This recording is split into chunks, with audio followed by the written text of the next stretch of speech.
On the way to my next spot, I was going through a stump field and rammed into one pretty hard with my prop, and now it's not looking so good. I've got one fin missing altogether. So I do have an extra prop with me. I have the ratchet and 14mm socket. I need to get this nut off. So replacing the prop is not a big deal. It's pretty fast. But before I replace this, I'm curious to know if I'd be able to get home with half of a prop. If I didn't have an extra prop with me and maybe I forgot my paddle, would I be able to get home with just half of a prop? So let's find out.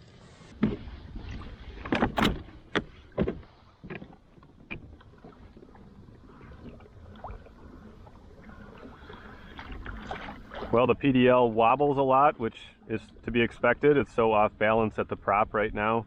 There's less resistance to pedaling, also because the prop is half the size it should be.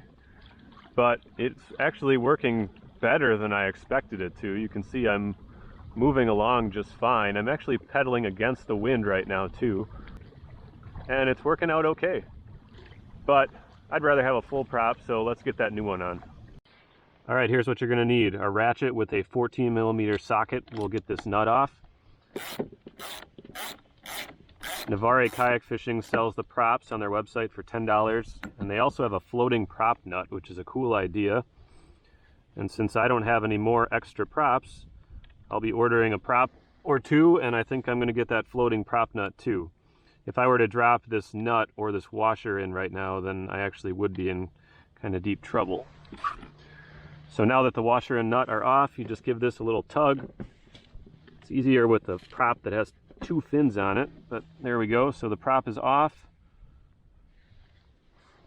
Set that over here. Now we have the new prop. In the back side, there's a cutout for where the shear pin goes. So you can see the pin there. I want to line it up roughly where that pin is. That's where it's going to drop into place. Okay, we're on. Now we can get the washer back on and the nut. I don't see any sand or anything in the nut. So spin it on by hand until you know that it's seated well before you get your hand away from it. You don't want to drop that in the water unless you have the floating one. Okay, and then tighten that down. And there you go, that's it. Brand new prop ready to go.